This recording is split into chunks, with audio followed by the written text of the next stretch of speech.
Hola mis hermanas, buenos días, Dios te bendiga en esta hermosa mañana de viernes. Espero te encuentres bien, espero te encuentres bendecida, espero te encuentres buscando en la presencia del Señor en todo momento, porque Él te ama con amor eterno, porque su amor por ti no cambia.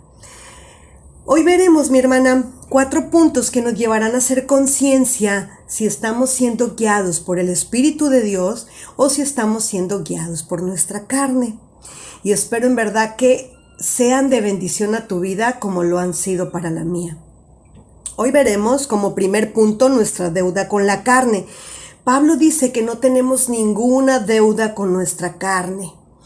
El segundo punto es veremos la guianza del Espíritu Santo. Pablo dice que los que somos hijos de Dios somos guiados por el Espíritu de Dios. Y este tercer punto es algo maravilloso donde Pablo nos dice que no tenemos un espíritu de temor, sino que tenemos un espíritu de adopción en el cual clamamos, Abba, Padre. Y el cuarto punto es una esperanza final maravillosa en la que Pablo nos da un mensaje de aliento donde dice que si aguantamos con Jesús, mañana también reinaremos con Él. Un mensaje que nos hace pensar en la eternidad. Algo que nunca debemos de olvidar es que estamos de paso, que esta no es nuestra verdadera ciudadanía, que tenemos un hogar celestial por toda nuestra eternidad. Pablo dice que no vivamos por las cosas que un día se harán polvo, sino por las cosas que son eternas, por las que pertenecen al cielo. ¿Sabías que lo único que nos llevaremos al cielo, los hijos de Dios, es nuestro carácter en Cristo? ¿Te has preguntado cómo, si hoy viniera Cristo, cómo nos encuentra? ¿Todavía viviendo en la carne? ¿Todavía dominado por nuestras emociones? Qué tremendo, ¿verdad? Así que hoy nuestra enseñanza la vamos a basar en el libro de Romanos, capítulo 8, versículos 12, 13, 14 y 15. Si me puedes acompañar ahí en casita, en tu trabajo. Dice la palabra de Dios así. Así que, hermanos, deudores somos, no a la carne, para que vivamos conforme a la carne. Porque si vivís conforme a la carne, moriréis. Mas si por el Espíritu hacéis morir las obras de la carne, viviréis. Porque todos los que son guiados por el Espíritu de Dios, estos son hijos de Dios.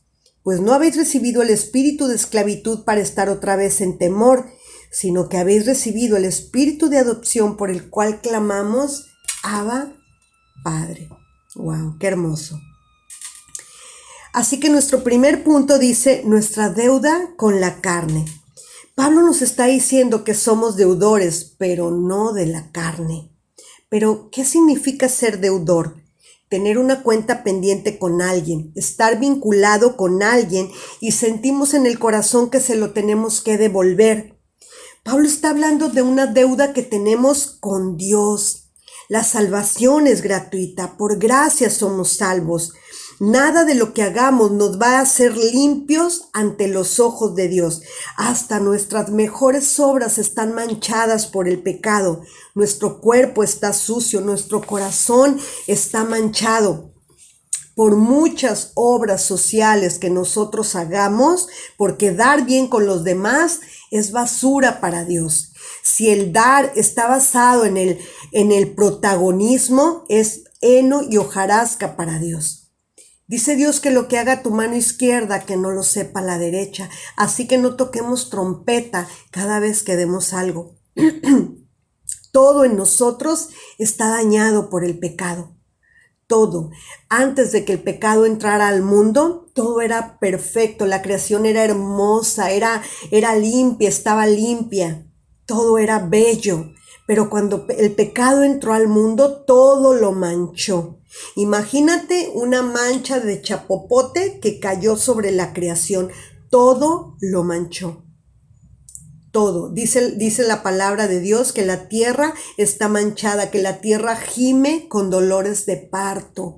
Todo lo que nace de la tierra está manchado por el pecado. Los bebés nacen en pecado porque eso es lo que hace el pecado. Todo lo mancha, todo lo destruye. Así que no le debemos nada a la carne. A quien le debemos es a Dios. Y aunque la salvación es gratuita para nosotros, para Él no. Jesús pagó un precio muy alto por amor a nosotros y debemos de tener ese sentimiento de deuda y de gratitud con Él. De decirle, has dado tu vida por mí. ¿Y qué he hecho yo por ti? ¿Qué he dejado por amor a tu nombre?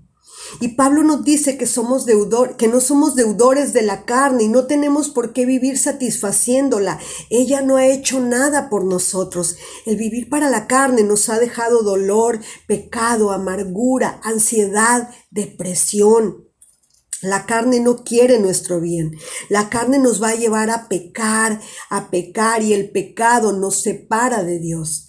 Esa es la tragedia más grande, mi hermana. Nos separa de Dios, no el que nos enfermemos, no el que nos quedemos sin trabajo, no el que nuestros hijos se vayan de casa, no, nos separamos de Dios, salimos de su protección. Eso hace el pecado.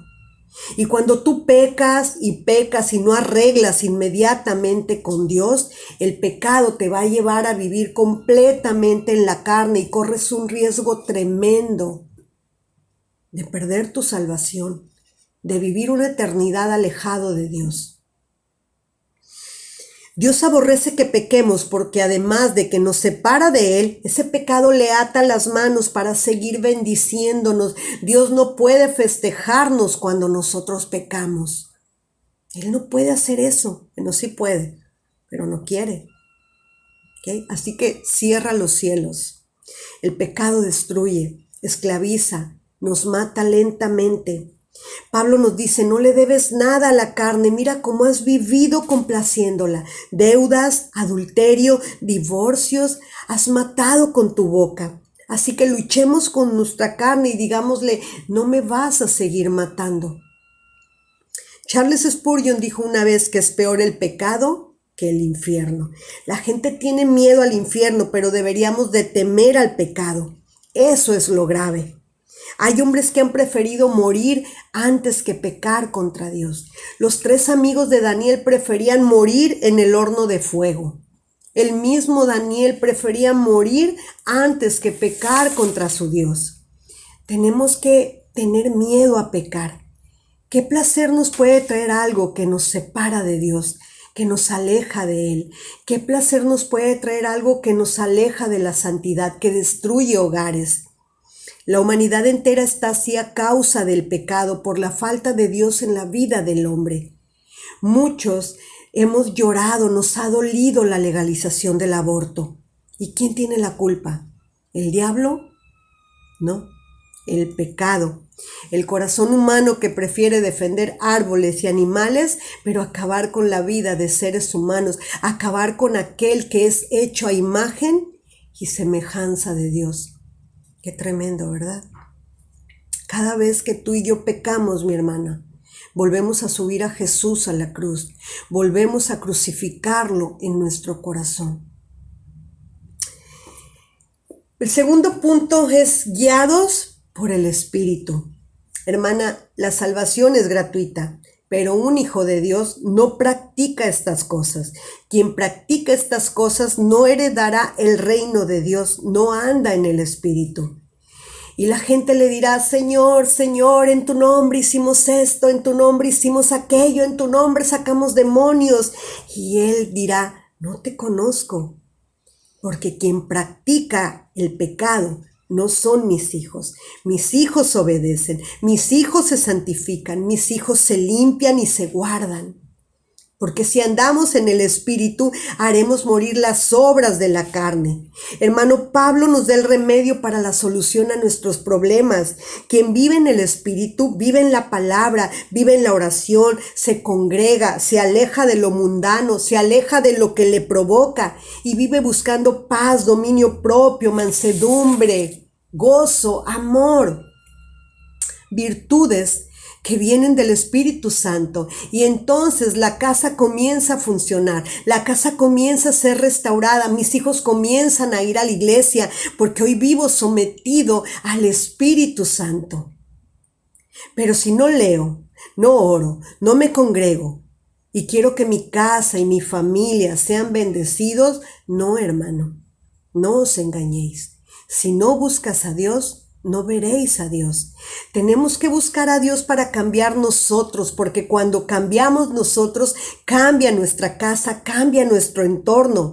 A veces no necesitamos ni orar por nuestra familia. Nuestra sola actitud hacia Dios provoca cambios maravillosos en ella, en nuestros hijos, en nuestro alrededor, porque cuando tu vida es guiada por el Espíritu Santo, comienzas a contagiar a quienes te rodean. La bendición de Dios en la tierra es obediencia, es sacrificio y es esfuerzo. Mira lo que dice Jesús: el que me ama, me obedece. El que me ama, obedece mis mandamientos, obedece mi palabra.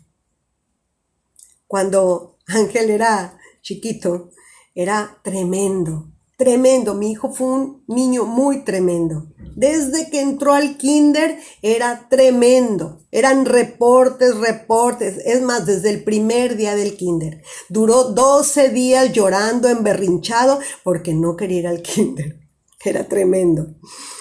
Y cuando estaba en la primaria, recuerdo, y seguían los reportes. Recuerdo que una vez me dijo: mami, te amo.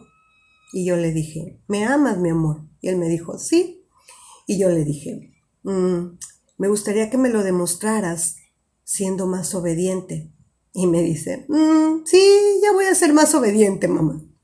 ¿Te das cuenta? Es como cuando te dicen te quiero, y trancazos. O el esposo, ¿no? Que te dice te amo, y mujeres por aquí te tratan mal, te ofenden. Y tú le dirías: me gustaría que me lo demostraras. En este caso no siendo obediente porque no es tu hijo, pero sí tratándome bien, respetándome, cuidándome, protegiéndome. ¿Te das cuenta? Aquel que ama a Jesús obedecerá su palabra, obedecerá lo que Él nos dejó. Y no es malo ir al cine, no es malo ir a la playa, cuando vas a ver lo correcto, y cuando vas a la playa disfrutar con tus hijos, con tu esposa, con tu esposo. Claro que no es malo, pero tenemos que tener prioridades. Primero Dios, primero mi culto, después el desayuno con mis amigas, después el fútbol, después la playa. Dale lo primero a Dios, porque Él dio lo primero para ti, que es su Hijo amado. Él dio lo más valioso que tiene por amor a ti y por amor a mí. Cada vez que complacemos a la carne, entristecemos al Espíritu Santo. Cada vez que alimentamos el yo, oprimimos al Espíritu de Dios. Una persona que vive conectada con Dios se ve en su forma de hablar, en su forma de sentir y, obvio, en su forma de vivir. Una persona conectada con el Espíritu Santo huele a Jesús. La gente se maravillaba al escuchar a Pedro. Ellos decían: este estuvo con Jesús. ¿Te das cuenta? Él imita a Jesús. Busca la presencia del Padre en todo momento. Búscala. Imprégnate de Jesús. Los discípulos, cuando veían que Jesús venía de pasar horas con su Padre, y Jesús salía con una unción, con un poder, y comenzaba a sanar leprosos, les devolvía la vista a los ciegos, levantaba paralíticos. Los discípulos lo miraban y ¿qué crees que le decían? Ellos no le decían: Señor, wow, enséñanos, ¿cómo le haces para sanar leprosos, para devolverle la vista a los ciegos? ¿Cómo le haces? No. Ellos le decían: enséñanos a orar, porque ellos sabían que era en la presencia del Padre donde Él lograba ese poder, esa unción maravillosa. Así que busca la presencia del Padre en todo momento. Y hasta aquí la vamos a dejar, mi hermana, para no hacerte tan largo este devocional o esta reflexión, como tú le quieras llamar. para que no se haga muy pesada para ti. La próxima semana veremos los otros 2 puntos, así que no te lo pierdas. Veremos que no tenemos un espíritu de temor y el otro punto es maravilloso. Entonces, no te lo pierdas. Te mando un beso, te mando un abrazo, que Dios te bendiga y nos vemos pronto, primeramente Dios.